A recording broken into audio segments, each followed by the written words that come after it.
So good morning, everyone. It's really a pleasure to be here, and I'm presenting as, I think, the first orthopedic surgeon on the stage today, and I bring that with a lot of gratitude as well. It's really exciting to see our two fields work together hand in hand, and with that, I have an opportunity to spend a few minutes this morning talking about leadership, but focusing on growth and quality, and I think that's a lot of the goals that we may have in the care we provide patients is to provide high-quality care, but also to grow, right? We want to have more and more impact, both in terms of our professional satisfaction, but then also obviously the business models and the economics that we work in.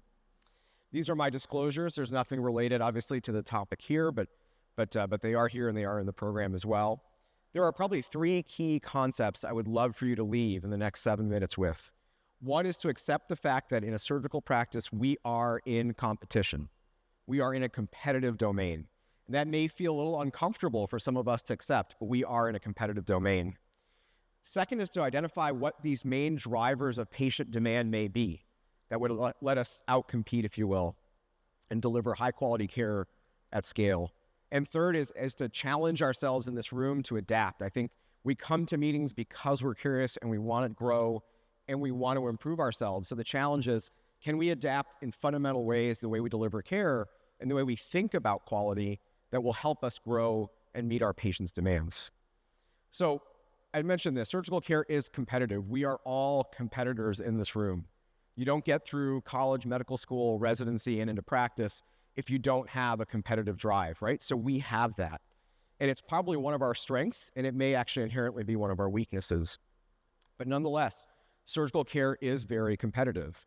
And I think we have to keep in mind that our patients have quite a bit of choice, not just a choice in surgeons, neuro or ortho, or facility, but they have a lot of choice between seeing a surgeon, a physiatrist, pain management doctor, a chiropractor, a naturopath, a TikTok influencer. You have all kinds of options, right, available to patients nowadays.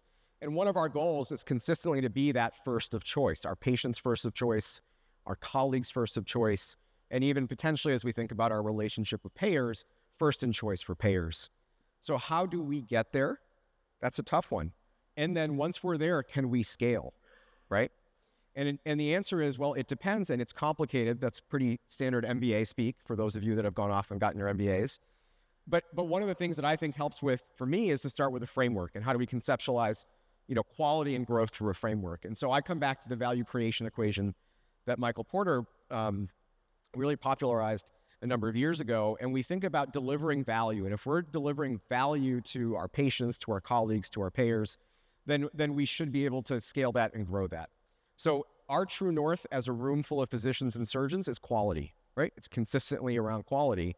The questions we have to ask ourselves, and I think we're going to have this conversation many times during this meeting, is what is quality and how do we define it?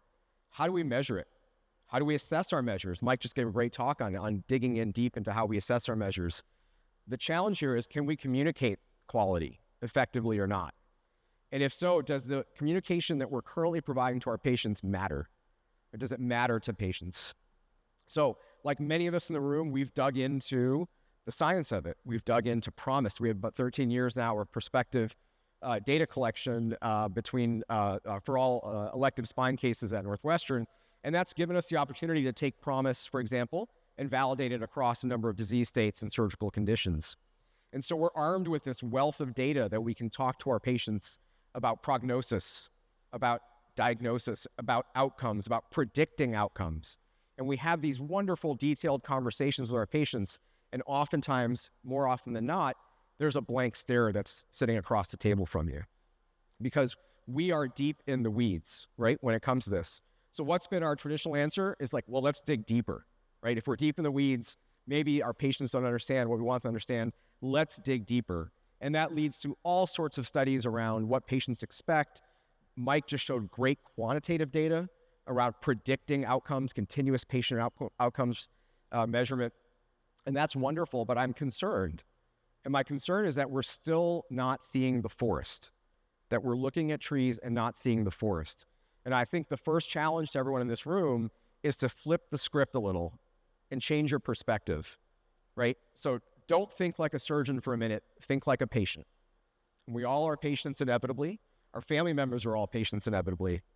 and start to think about what quality means from a patient's perspective, and how do we then think about operationalizing that.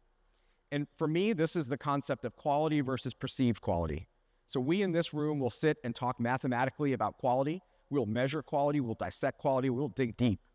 But what the actual patient is left with is a perception of quality. And I think that that's easy to discount, but it's unbelievably critical. And I think it's at the heart of how you grow your practice, your business, your model, your facility, whatever it might be. You're going to grow through scale on perceived quality. So what is it that drives perceptions of quality? I think it's service. And I think a harsh reality that we all need to face is that we are in a customer service business. We may not like that, right? That may offend us because we worked really hard to get here. And we're unbelievably trained surgeons, but we are in a customer service business. What are the things that we know from the business world affect service and people's perceptions of quality?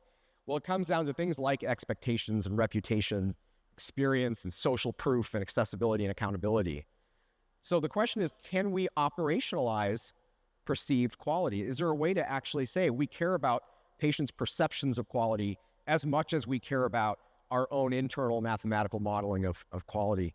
And I go back again to this value creation equation, and it's right there in the top line, service, right? Service is unbelievably important. How do we think about service? Well, reputation. So we think about coming to meetings like this. It's how you grow your network. It's how you grow your reputation. That impacts your partnerships, your rankings, messaging. All of that comes back full circle to growing perceived quality that your patients take away.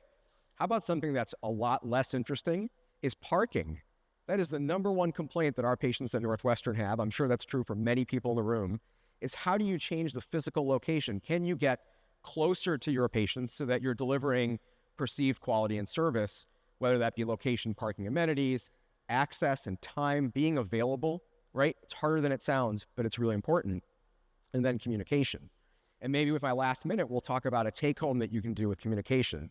So take this home, try this on Monday. It's not hard. It's actually remarkably simple. Next time you're seeing a patient, ask them a question. But really don't assume you know why they're there to see you. They're not there to have a surgery.